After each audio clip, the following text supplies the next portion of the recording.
I am a very unlikely person to have been called by God into ministry with veterans, because no one in my entire extended family has ever served in the military, and my whole family marched in protest against the invasion of Iraq in 2003.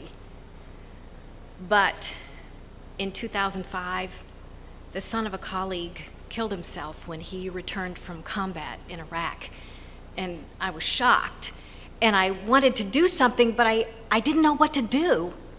So I've studied and I've learned for 11 years, and I've thought about what to do. Did you know that 22 veterans every single day die because they commit suicide? Did you know that twice as many Vietnam veterans died because they took their own lives in the years after combat as died in the war? There are some things that we can do, but I think one of the most important things that we can do as a faith community is to separate the warrior from the war, to be willing to listen with compassion and without judgment. I am so happy to have John Sacco here today. John is a Vietnam veteran. John was awarded the Silver Star for creativity and courage when he fought for 3 days to save a number of lives back in 1969. And I just want to say he didn't receive the award until 2003 because of a paperwork glitch. And I just want to say John is here not for himself, but to speak on behalf of veterans who can't speak for themselves.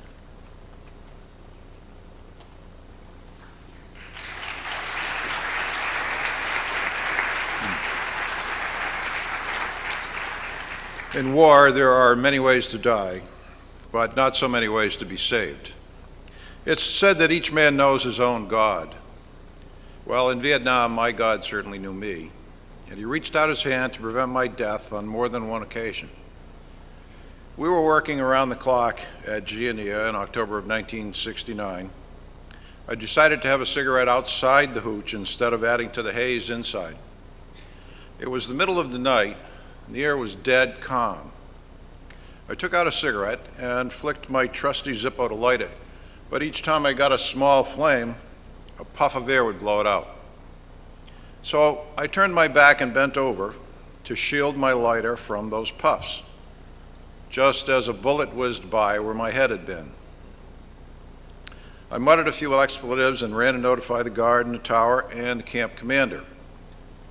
And I thanked God for his efforts to get me to stop smoking.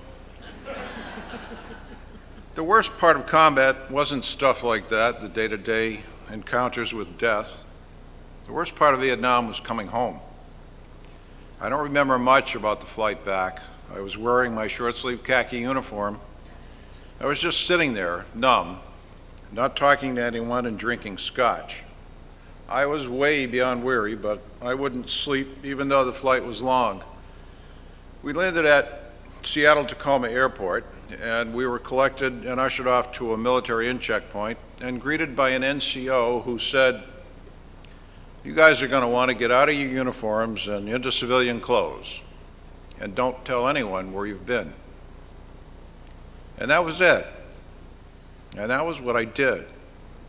And when I put my uniforms into that closet, I went right in there with them and never really came completely out. And almost no one knew anything until all the publicity in 2003 when I was awarded the Silver Star.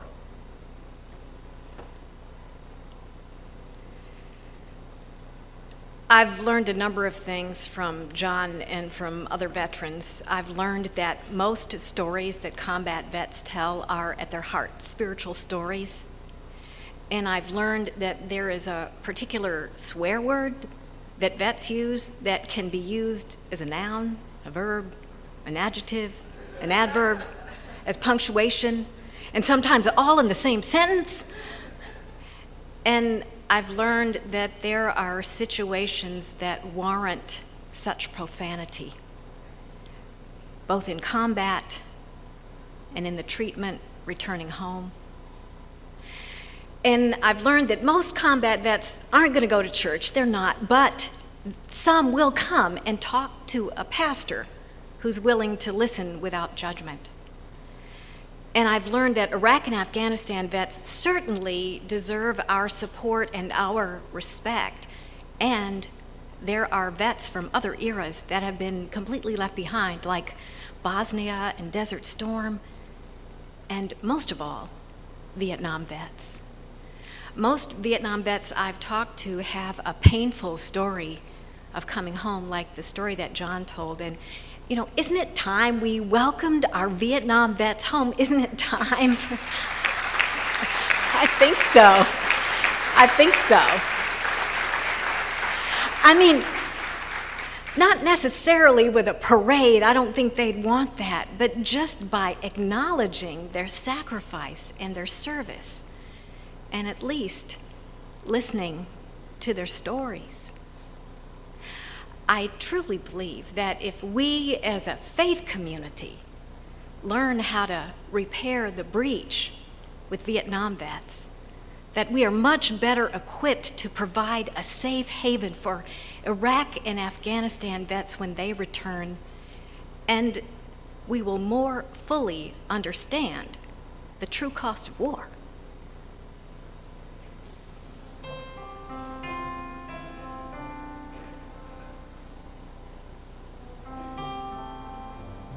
Where have all the soldiers gone?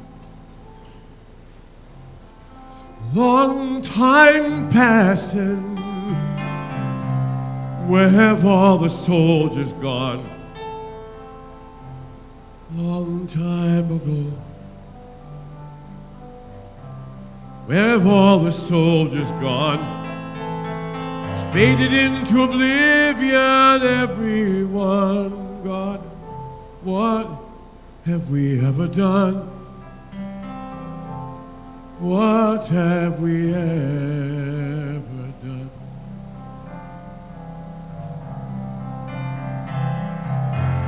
We made you a number. We sent you off to war. We trained you to kill. And we opened the door. We told brave stories about the work you had done. So much of it lies. And you were the ones who came back traumatized, came back bruised and wounded. What did we do? Ignored it in you. Where have all the soldiers gone? Long time passing. Where have all the soldiers gone? Long time ago. Where have all the soldiers gone? Home to a country that gives not a damn. What have we ever done? What have we ever done?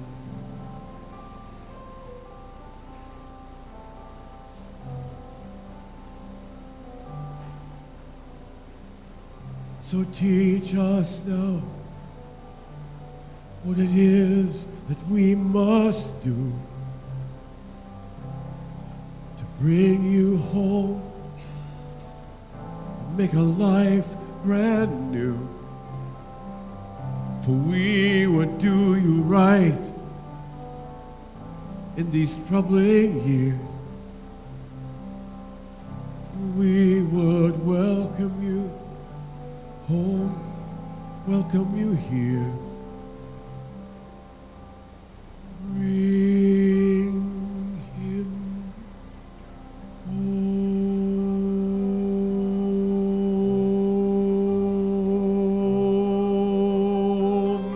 Where have all the soldiers gone? Long time passing. Where have all the soldiers gone? Long time ago. Where have all the soldiers gone? To the hearts of Christians everywhere. Thus shall we ever learn. Thus shall we end.